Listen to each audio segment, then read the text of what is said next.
Queridos irmãos, queridas irmãs, então esse vídeo é de número 60, ação e reação.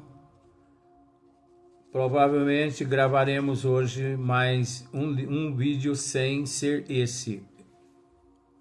O próximo terceiro, provavelmente hoje nós gravaremos 3 vídeos. Vamos ver até o final deste. Então, ação e reação, esse vídeo é de número 60.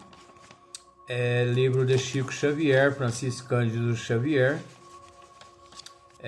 O tema é a intervenção na memória, o capítulo 3º. Então aqui Druso, ele esclarece André. Nosso desventurado amigo, embora encontra-se sob terrível hipnose, inegavelmente foi conduzido a essa posição por adversários temíveis, que de certo para torturá-lo fixaram-lhe a mente em alguma penosa recordação, conforme já explicamos no vídeo anterior, que para os nossos irmãos lograrem êxito, aqueles hipnotizadores ali nas regiões, nas trevas, eles precisam encontrar aquelas almas com a consciência desestruturada, com a consciência de culpa pesada, como se diz na Terra, né? Então vejamos. Mas insisti, emocionado. Semelhante martírio poderia sobrevir sem razão justa? Olha a pergunta que André faz nesse instante. Semelhante martírio, porque é natural. Esse nosso irmão encontrava-se sobre um martírio, não é? Semelhante martírio poderia sobrevir sem razão justa. Sem razão justa. Ora, nós sabemos já a resposta. Independente de Druso, nós já sabemos, mas vamos à resposta de Druso, não é verdade? Druso diz assim: meu amigo, falou o orientador expressivamente, com exceção do caminho glorioso das grandes almas, com exceção do caminho glorioso das grandes almas. Meu amigo, falou o orientador expressivamente, com exceção do caminho glorioso das grandes almas, com exceção, que elegem o sacrifício próprio, o apostolado de amor com que ajuda os companheiros da humanidade. Porque veja bem, quantos missionários se sacrificam pela humanidade? Quantos missionários abdicam? Abdicar não deixa de ser um sacrifício. Renunciar não deixa de ser um sacrifício. Mas é preciso entender que existe um objetivo. Esse objetivo chama-se amor. Então sabemos, por exemplo, quantas centenas de mártires que estiveram no corpo físico e que abdicaram, que renunciaram à vida mundana. Porque não pense você que você conseguirá alcançar a plenitude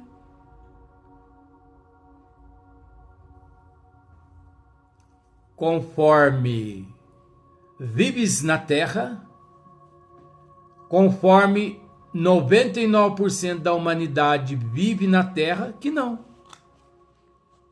Não é desfazendo de ninguém.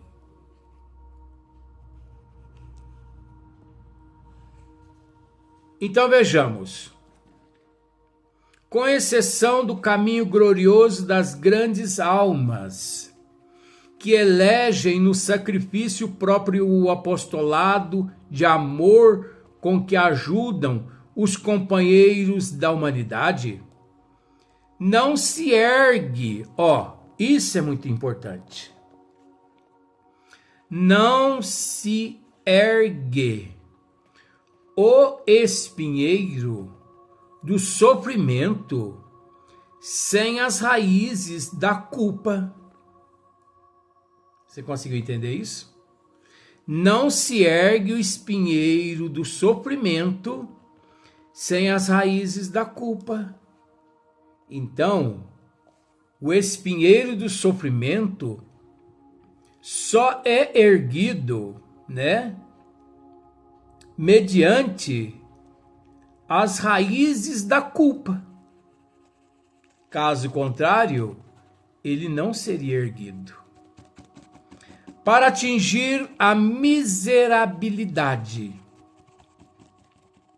em que se encontra, nosso irmão terá acumulado débitos sobremaneira escabrosos.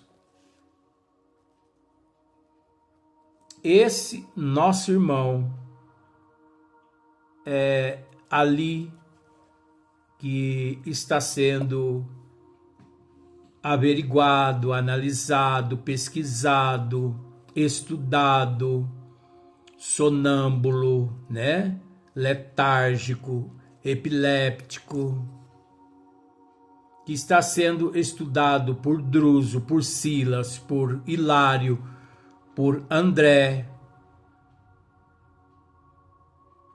Então, olha só, para atingir a miserabilidade em que se encontra nosso irmão aqui presente, esse nosso irmão aqui, para ele atingir a miserabilidade em que se encontra, nosso irmão terá acumulado débitos sobremaneira escabrosos.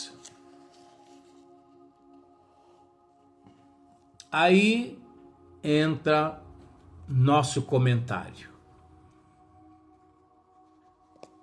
Provavelmente foi ele na terra uma rainha, um rei, com grandes poderes.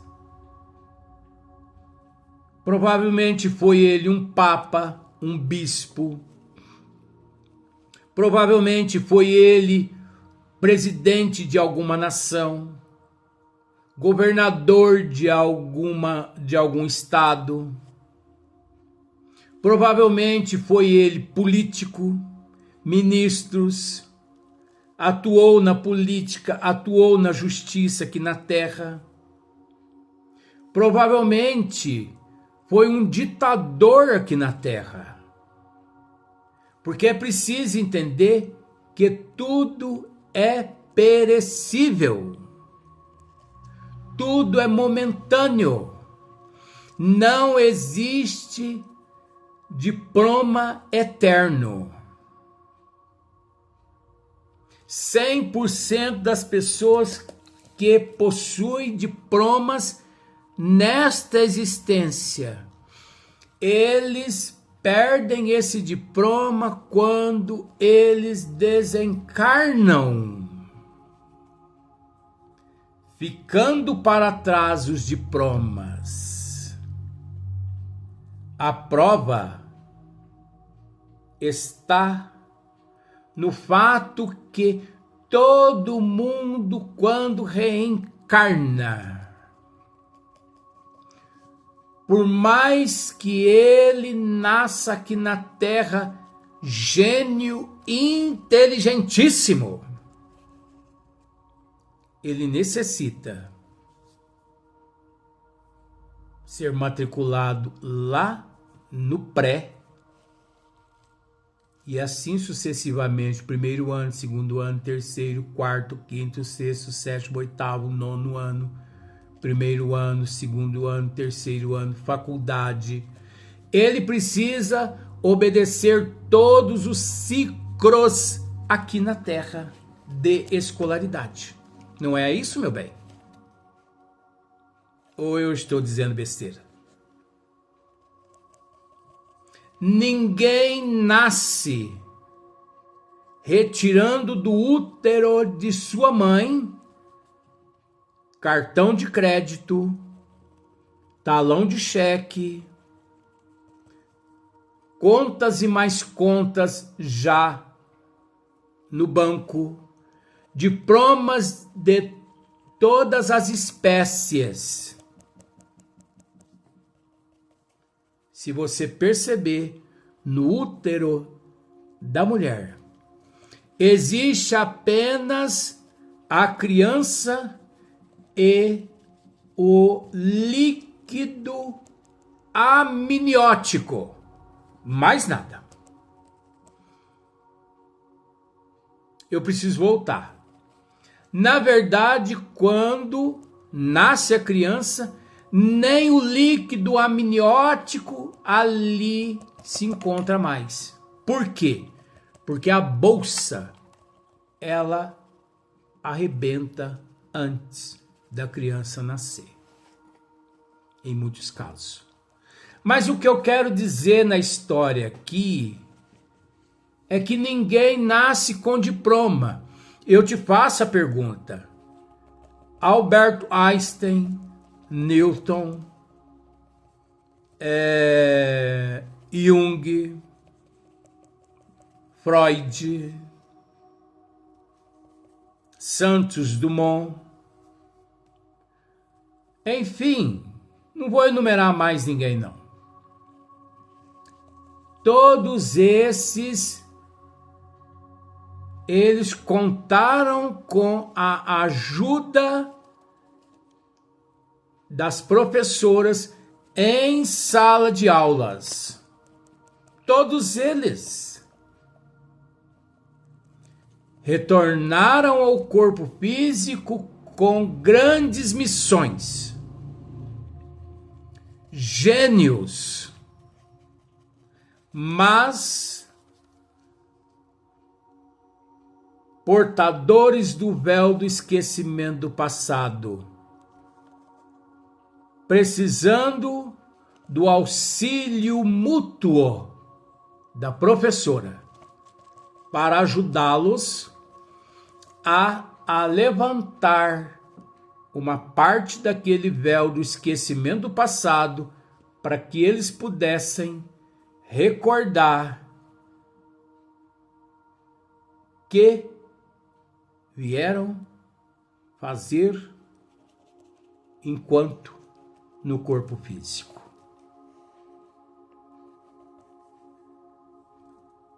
E assim sucessivamente, quantos milhões momentaneamente com o poder em mãos se perdem como ditadores, presidentes de nações,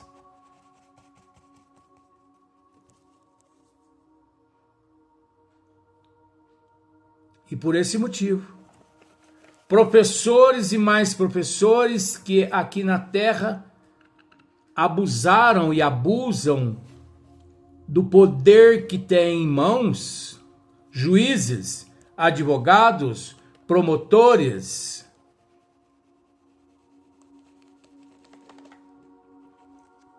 e por esse motivo, prejudicando milhões, bilhões, trilhões de pessoas no corpo físico. É natural que ao retornar à parte espiritual, ele retorna numa situação escabrosa. Porque além dele afundar, ele contribuiu para que muitos outros se afundassem. Não existe pacto, mas automaticamente cria-se ele vínculos de desafeto com bilhões de outras pessoas. Porque é natural que ele, ao furtar a sociedade, ele interrompe o progresso da sociedade. Ao prejudicar a sociedade, ele prejudica o progresso da sociedade. E, obviamente, cria-se um vínculo de desafeto com a sociedade negativamente. E nessas condições, para todos esses que aqui na Terra ignoram a imortalidade da alma, porque todo mundo vive como se não existisse vida após esta existência física. Aí, perdão do termo, mas é isso que acontece, é aonde todo mundo quebra a cara. O termo é esse sim, é ali que todo mundo quebra a cara.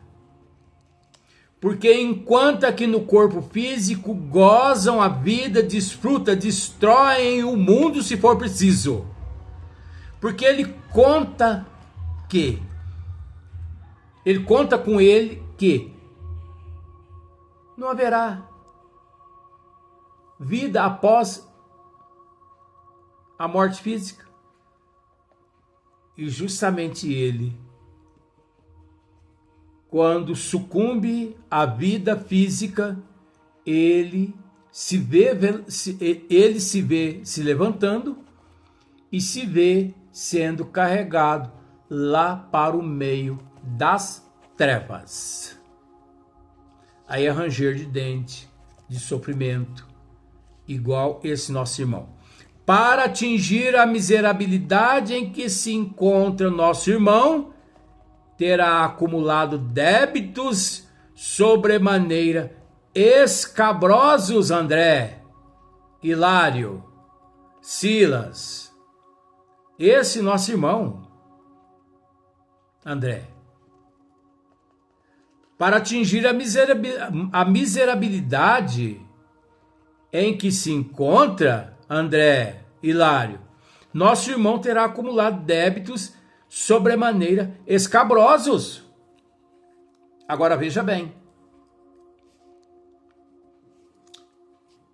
Não são só os ditadores aqui na Terra que encontram-se na miserabilidade, na erraticidade, não. Tá?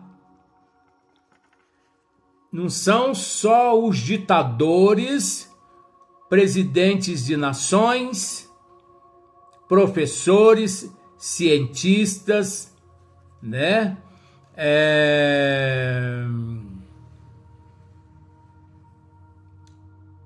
Juízes, promotores, delegados, policiais.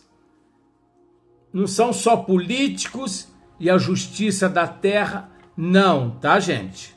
Não são só padres, evangélicos, bispos, papas Não, viu, gente? Encontram-se em grande miserabilidade nas trevas, em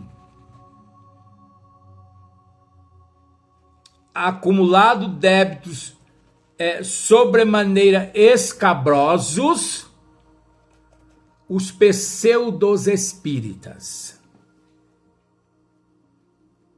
Vamos ser real?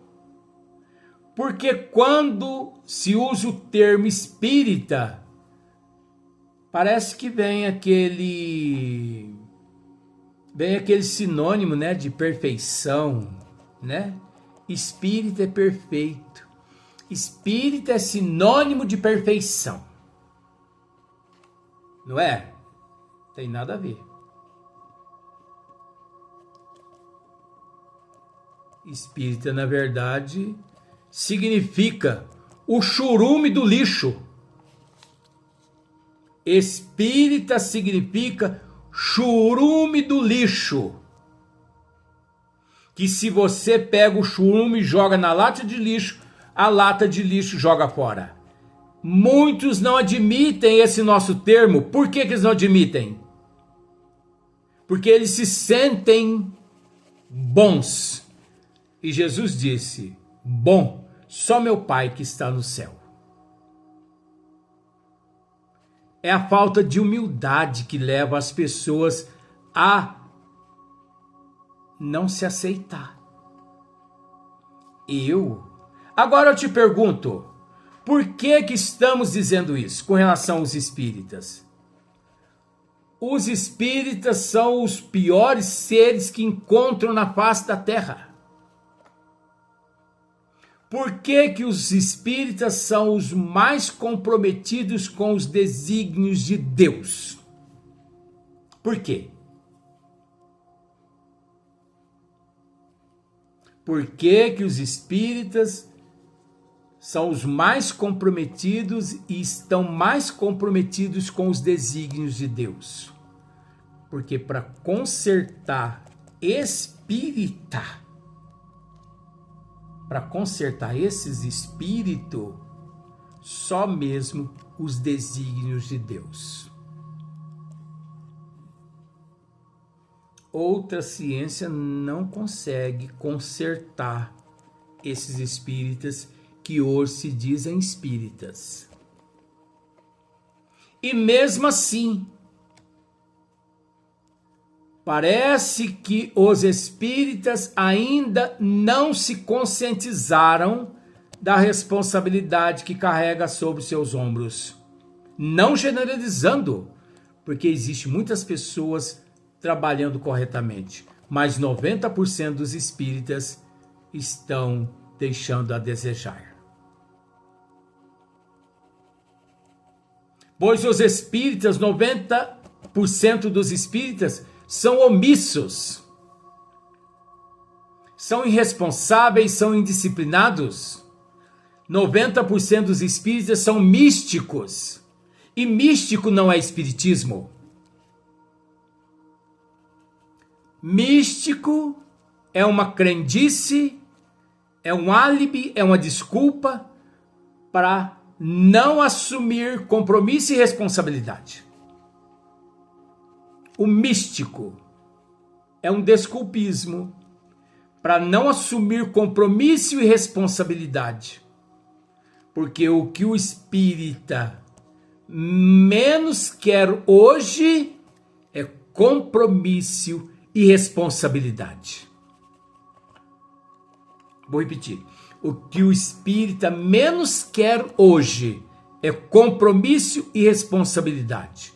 Mudança de hábito, de comportamento e de transformação. Mudança de hábito, comportamento e transformação. Reforma íntima. Espírita não quer reforma íntima. Não generalizando, gente. Pois é preciso dizer uma coisa. Quantos milhões de espíritas que o ano todo ele se veste a caráter. como se fossem homem e como se fossem mulher. Espírita. Estou dizendo isso porque eu conheço muitas pessoas, só não tenho o direito de dizer o nome de ninguém devido à questão de ética. Mas quantos milhões de espíritas e de espíritas, homens e mulheres espíritas, que o ano todo se vestem a caráter homem e mulher, mas que no carnaval eles saem do guarda-roupa. A mulher se veste de homem e o homem se veste de mulher. E 99% dessas pessoas deixam suas cidades e vão para outras cidades distantes, onde eles não são conhecidos. Porque eles sentem vergonha de se vestir de homem e de mulher na sua cidade. Então isso não são espíritas.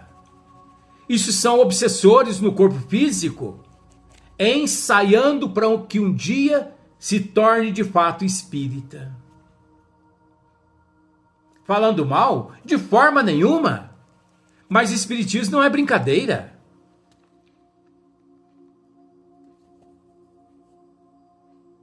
Espiritismo não é brincadeira. Então é preciso dizer que 90% dos espíritas, eles também encontram-se nestas condições de miserabilidade, débitos sobremaneira escabrosos. Não são só evangélicos, não são só budistas e islamistas, umbandistas, não é só o candomblé, papa, bispos, padres, não. Vamos colocar os pingos nos i, que fica melhor assim. Porque espírita não é sinônimo de perfeição. Espírita é o churume do lixo.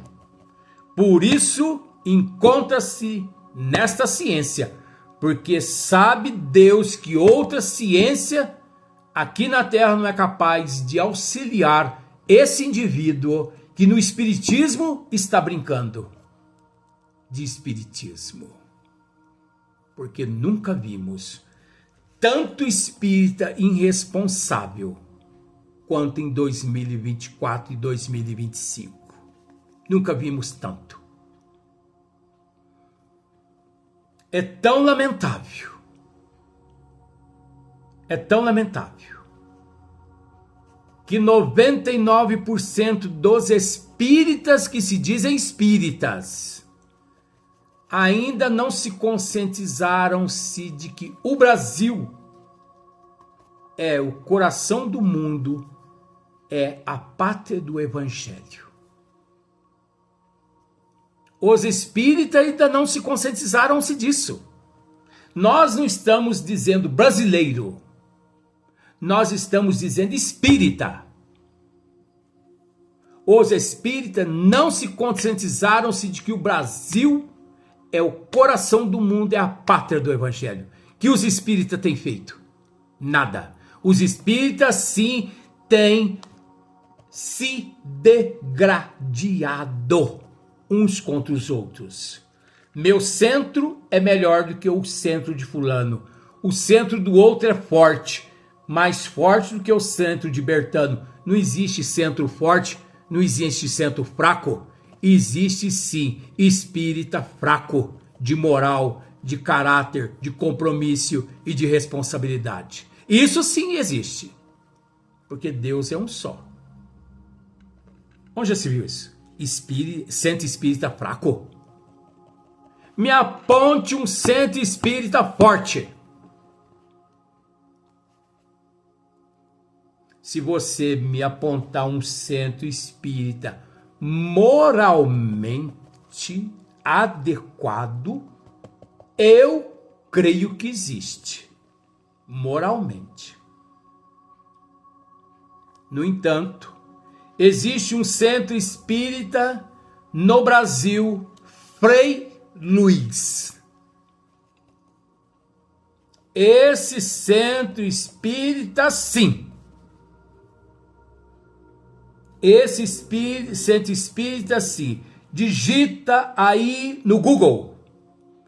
Centro Espírita Frei Luiz. Esse centro espírita é um dos centros mais sérios que existe no Brasil. Eu assumo o que estou dizendo. Pode me xingar à vontade, não tem problema. Nada me atinge. E existe um outro centro sério no Brasil. Mais um sério. Centro Espírita Pedro e Paulo, na cidade de Uberaba.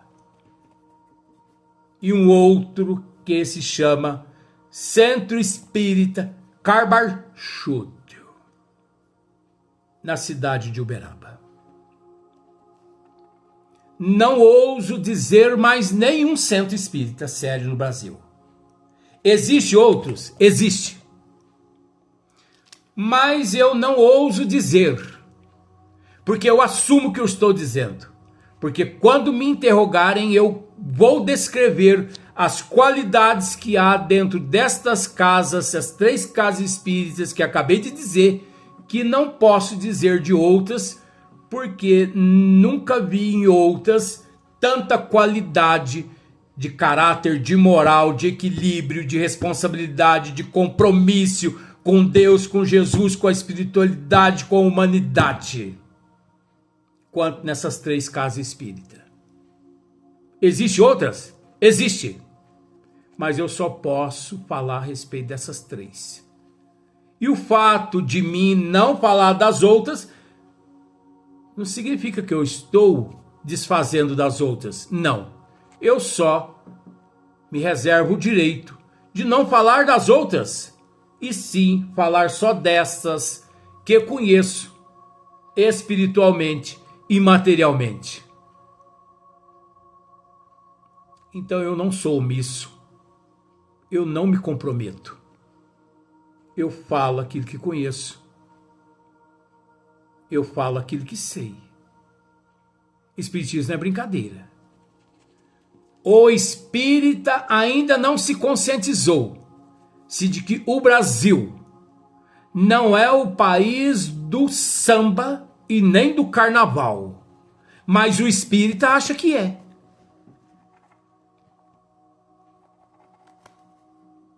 O espírita acha que é. Quase que 2% do espírita em 6% no último censo, 2% do espírita que se diz espírita de verdade sai nos blocos carnavalescos. Mas qual mal há nisso? Se esquecem que o carnaval são portas das trevas abertas ao mundo nestes meses de carnaval. Espíritas, criem vergonha na cara. Criem vergonha na cara. Assumam a responsabilidade. Ajam com caráter, com moral. Não brinque com essa doutrina. Não sabes com o que estão brincando. Depois, ao se verem nas condições que esse irmão aqui se encontra, para atingir a miserabilidade em que se encontra nosso irmão, terá acumulado débitos sobremaneira escabrosos. Não espere que um dia um mentor aproxime-se de você e diga, olhando em teus olhos, o que Druso está dizendo a esse ser aqui deitado nessa maca. Porque se ele dizer, é vergonhoso. Tendo tudo que tens hoje, prefere o carnaval, o samba, a orgia, a prostituição, o egocentrismo, o orgulho, o egoísmo, a avareza, a sexolatria, as traições, preferem César do que Jesus? Cadê a renúncia? Cadê a abdicação? Cadê a reforma íntima? Cadê a mudança interna? Cadê o hoje melhor que o ontem e o amanhã melhor que hoje? Depois clamam e reclamam, blasfemam contra Deus pelo fato da ação e reação, causa e efeito. Qual Deus você está acusando como demoníaco? A inteligência suprema ou a inteligência suprema causa primeiro de todas as coisas, ou o Deus Dante, o Deus de Dante? Se for o Deus de Dante, fiquemos em paz. Mas enquanto falarem do Deus inteligência, causa primeiro de todas as coisas, o telespectador me verá aqui todos os dias falando a respeito das bem-aventuranças da inteligência suprema, causa primeira de todas as coisas, tentando mostrar os desígnios do Criador através de suas leis no universo que não tem princípio e que não tem fim. Próximo dia, próximo vídeo.